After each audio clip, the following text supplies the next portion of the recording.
पूछने वाली हूँ और वो सवाल है आपके पाठ से संबंधित। अब वो सवाल कैसे है आपके मन में आया होगा। अब देखो, जैसे आप लोगों की परीक्षा होने के बाद छुट्टियां लग जाती है और आप लोगों को ऐसा लगता है कि आप लोग कहीं ना कहीं जाए, मतलब हर एक के दिल में उत्सुकता रहती है कि कोई कहता है मैं मामा के गांव जाऊंगा, कोई कहता है मैं मौसी के गांव जाऊंगा, कोई कहता है बुआ के पास जाऊंगा। अब वहां जाने के बाद आप लोग क्या होते 15 दिन 20 दिन या 1 महीना भर रुकते हैं और वहां जो है कि आपको मतलब मौसी है बुआ है जो है वो आपको खेलने के लिए टोकते नहीं है, मतलब आप लोग सारा दिन खेलते रहते हैं, उधम मचाते रहते हैं, जो चाहे वो करते रहते हैं। और इतना होने के बाद जब आप वहां से आते हैं आपके घर पे तो वहां से यादें लेकर आती है। लेकिन वहां पर जब रहते हैं आप लोग, अगर बुआ के घर जाते होंगे तो आप लोग क्या करते हो कि वहां पे बुआ के जो नजदीकी है पड़ोसी है वहां पे उनको भी आप लोग बुआ को जिस नाम से संबोधित करते हैं उसी नाम से भी आप लोग क्या करते होंगे संबोधित करते होंगे। या आप लोग मामा के गांव गए होंगे तो मामा के आजू बाजू के जो पड़ोस वाले लोग होंगे उनको भी आप लोग मामा के नाम से ही संबोधित करते होंगे। इस तरह से आप लोगों के साथ बहुत सारी यादें जुड़ी हुई रहती है और वही यादों के साथ आप लोग आपके शहर या आपके घर में वापस आ जाते हैं और जैसे स्कूल शुरू हो जाता है वही यादें आप लोग अपने मित्रों के साथ दोस्तों के साथ बांटते हैं।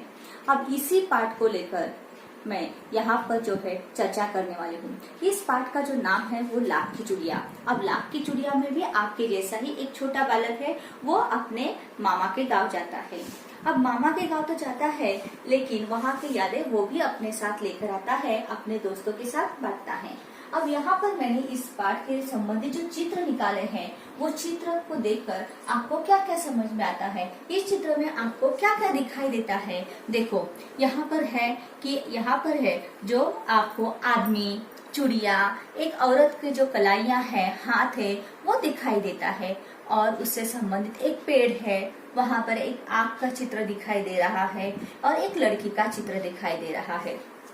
अब इस चित्र को देखकर आपके मन में उत्सुकता जागी होगी कि ये चित्र क्यों निकाला गया होगा, क्या इस चित्र से संबंधित ये पाठ है? हाँ, इस चित्र से ही संबंधित यह पाठ है। अब इस चित्र से यह चित्र जो है इसलिए संबंधित है क्योंकि इस चित्र में एक तो लेखक ने बेकारी का चित्र भी उजागर किया है और किस तरह से लोगों के स्वाभिमान को ठेस पहुंचती है वो भी यहाँ पे चित्रित किया है।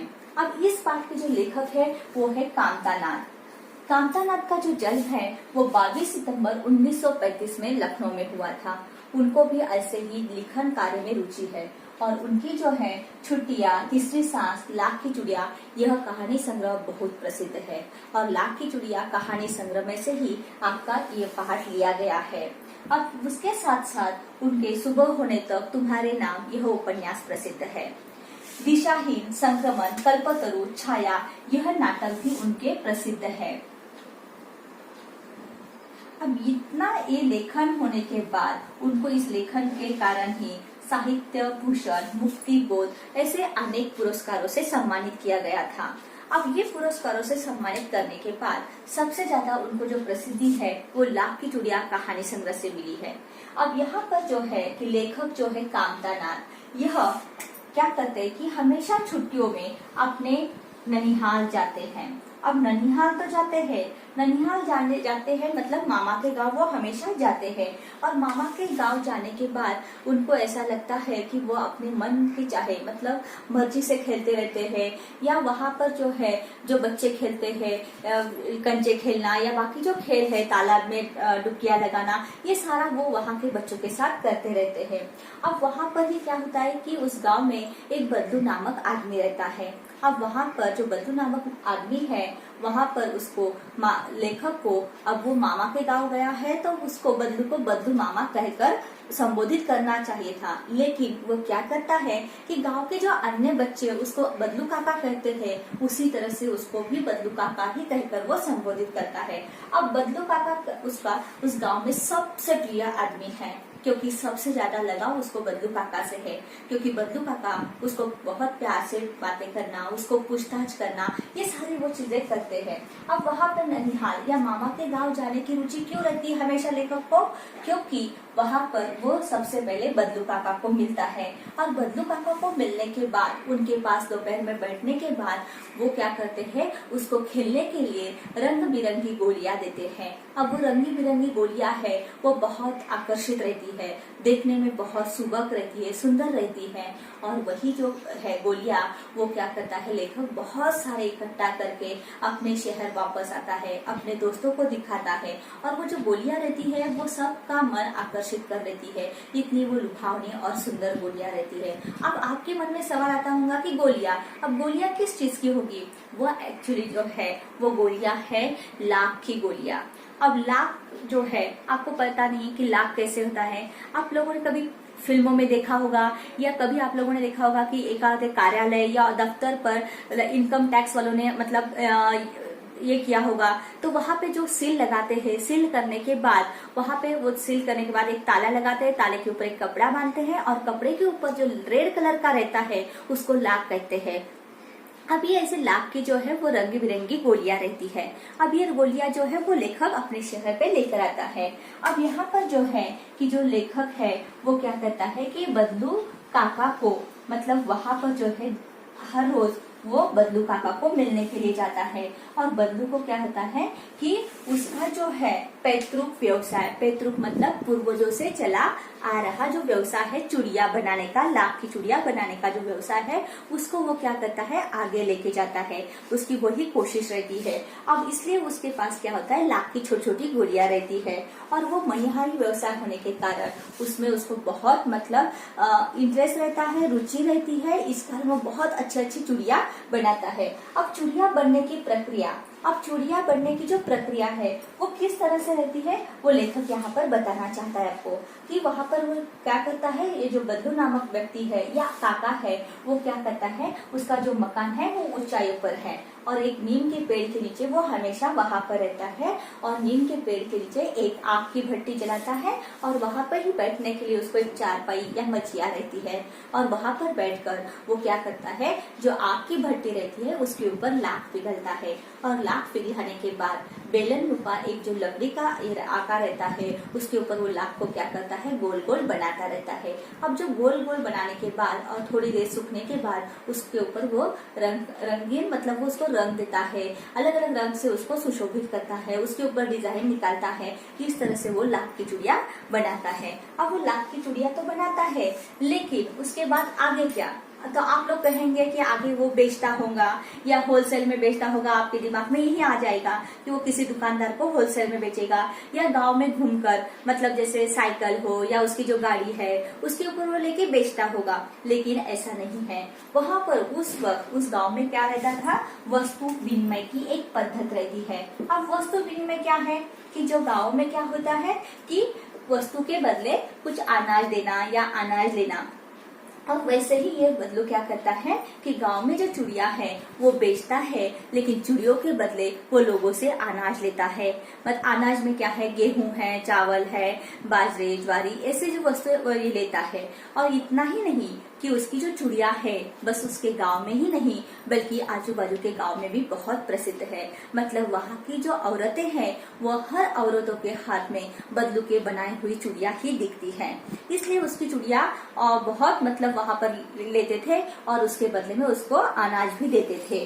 अब उसके बाद जो है कि नीचे का जो एक मुद्दा है मैंने यहाँ पर लिखा है चूड़ियों के दाम। अब चूड़ियों के दाम आप लोग पूछते होंगे कि यहाँ पे पहले तो मैम ने बोला है कि वस्तु विनिमय, चूड़ियों के बदले में अनाज लेना, और लेकिन वहां पर फिर से चूड़ियों के दाम। अब यहाँ पे जो चूड़ियों के दाम है वो क्या होता है कि जो बद्दू है वो मतलब वहां पर जो किसी गांव में विवाह का अवसर होगा, किसी के घर में शादी होगी और वहां पे जो है दुल्हन का जो जोड़ा बनता है, सुहागन जो जोड़ा रहता है वो खास तौर से वो अलग बनाता था, और अलग बनाने के बाद उसके वो दाम लेता था। अब दाम कैसे लेता है कि वो मुंह मांगे दाम लेता है। अब मुंह मांगे दाम मतलब क्या है कि अपने पत्नी के कपड़े, पत्नी की साड़ियाँ, अलंकार, उसकी खुद की पगड़ी, उसके कपड़े, ये सारा वो क्या करता था, जिसके घर में शादी है वहां से वो लेता था और उसके बदले में वो क्या करता था, चूड़ियां देता था। लेकिन इतना ही नहीं, इसके अलावा वो अनाज भी लेता था और ये उसके बाद साथ साथ वो थोड़ा पैसा भी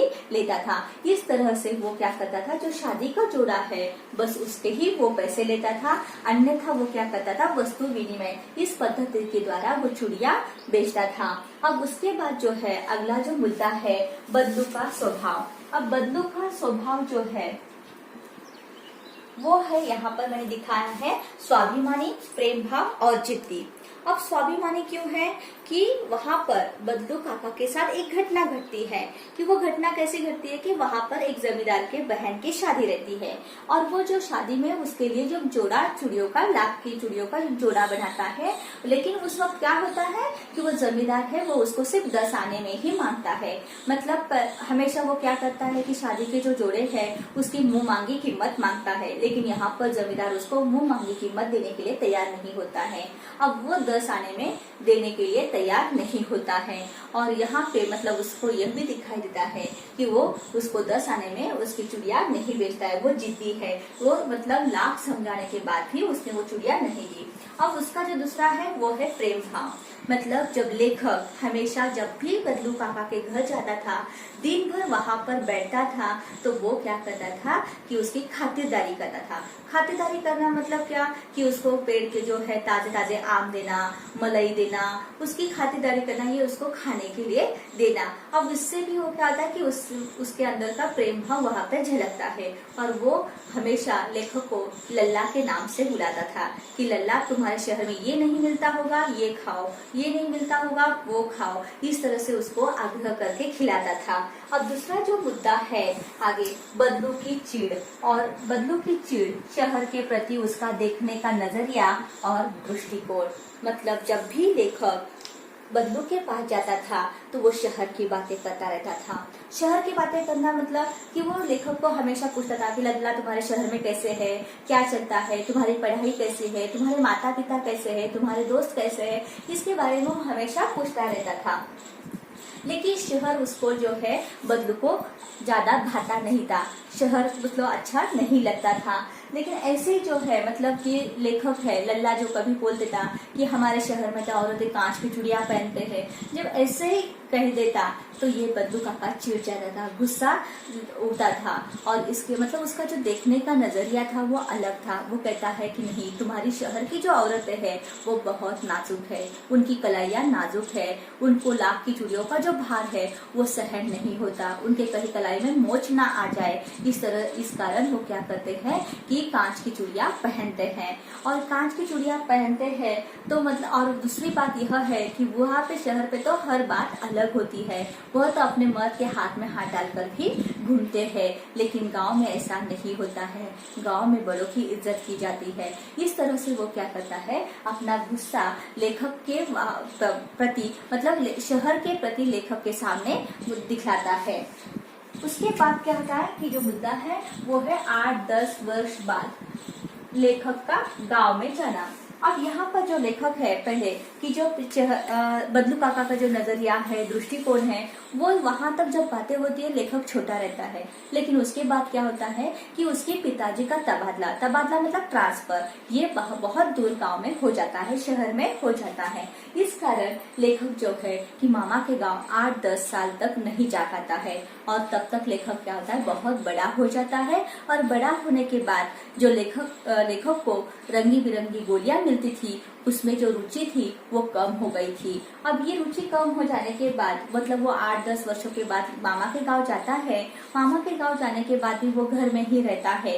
लेकिन एक दिन अचानक क्या होता है कि मामा की जो लड़की है उसके हाथ में वो कांच की चूड़ियां देखता है, और देखता तो है उसके साथ साथ वो जो लड़की है वो पैर फिसल कर गिर जाती है, और गिर जाने के बाद उसके हाथ में जो कांच की चूड़ियां है वो फूट जाती है, टूट जाती है, और उसका जो है उसको लगने के कारण कारण खून बहता है। अब घर में कोई न रहने के कारण लेखक जो है उसकी मरहम पट्टी करता है, लेकिन मरहम पट्टी करते हुए उसको अचानक बदलू की याद आती है कि इस गांव में बदलू काका है और वो तो हमेशा लाख की चूड़िया बनाता है।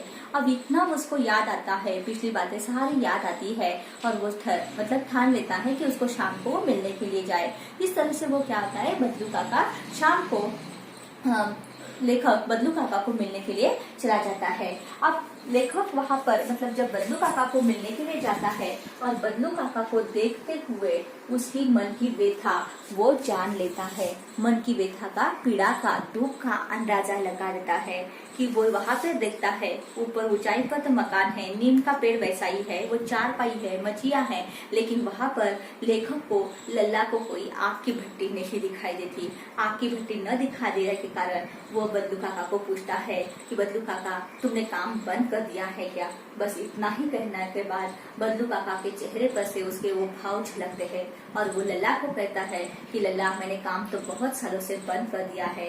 अब क्यों बंद कर दिया है? क्योंकि कांच की चूड़ियों का आगमन हो चुका है। गांव की हर औरतें क्या करती है, कांच की चूड़िया पहनती है और वो कांच की चूड़िया पहनने के बाद मेरी लाख की चूड़िया कोई नहीं लेता है, कोई नहीं लेता है। और वहाँ पर बद्दू काका ने मशीनी युग पर अपना कटाक्ष दिखाया। वहाँ पर उन्होंने मशीनी युग पर लल्ला का ध्यान जमा दिया और वहाँ पर बद्दू काका लेखक को कहते हैं कि ये मशीनी युग है लल्ला, और ये मशीनी युग के कारण क्या हुआ है कि बहुत सारे लोग बेकार हुए हैं। उनके जो पूर्वजों द्वारा मणिहारी व्यवसाय थे, पैतृक व्यवसाय थे, वो सारे बंद हो चुके हैं। बंद होते होते यहाँ पर भी मशीनी युग ने आगमन कर दिया है। और वैसे भी मशीनी युग में आने के बाद जो कांच की चूड़िया है उनमें क्या है, बहुत सफाई है। खेतों के काम भी मशीनी युग के कारण हो रहे हैं। कि इसका यहाँ पर क्या हुआ है कि मशीनी युग के कारण बहुत सारे हाथ कट गए हैं, लोग बेरोजगार हो गए हैं।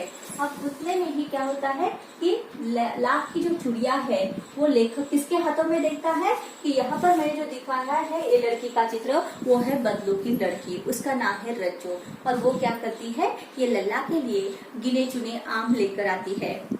और आम जब वो लल्ला को देती है, लल्ला लेखक को जब खाने के लिए आम देती है, तो वो उसके हाथ में वो लाख की चूड़िया देखकर लल्ला हैरान हो जाता है, लेखक हैरान हो जाते हैं कि इतना मशीनी युग है, गांव में कांच की चूड़ियों ने आगमन भी किया है, लेकिन अभी भी बदलू काका की जो लड़की है, बेटी है, उसके हाथ में लाख की चूड़िया ही थी। वो देखकर हैरान होता है, लेकिन बदलू काका उसके भाव को जान जाता है और वही कहता है कि ये जो लाख की चूड़ियों का जो जोड़ा है, मैंने वो जमींदार के बहन के शादी के लिए बनवाया था, लेकिन उन्होंने क्या किया था, मुझे सिर्फ 10 आने देने के लिए ही कहा था, तो मैंने ये लाख की चूड़िया उनको नहीं दी और मैंने ये रज्जो को पहना दी है। अब इसके बाद क्या है कि जो अंतिम मुद्दा जो है वो स्वाभिमानी व्यक्तित्व। यहाँ पे जो लेखक ने दर्शाया है कि जमींदार के बहन की शादी में बदलू काका ने 10 आने में वो जोड़ा देने से इनकार कर दिया है। यहाँ पर जो है उसका स्वाभिमानी व्यक्तित्व झलकता है। उसके साथ साथ मशीनी युग ने आगमन तो कर दिया है, उसके साथ बदलू काका जैसे समाज में अनेक लोग बेरोजगार हो गए हैं, उनके हाथ कट गए हैं। इतना जानने के बाद भी बदलू काका अंदर से टूट तो गए हैं, लेकिन उन्होंने वो दिखाई नहीं दिया है। अंतर मन को जो है उनका वो बहुत दुखी है, पीड़ा है उनको, लेकिन फिर भी वो हारे हुए नहीं है और वो मशीनी युग का भी सामना करना जानते हैं।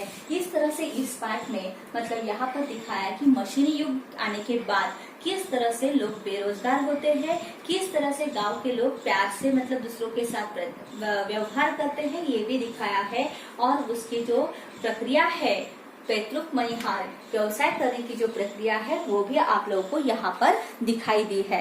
इस कारण यहाँ पे बदलू की व्यथा का चित्रण लेखक ने किया है। धन्यवाद।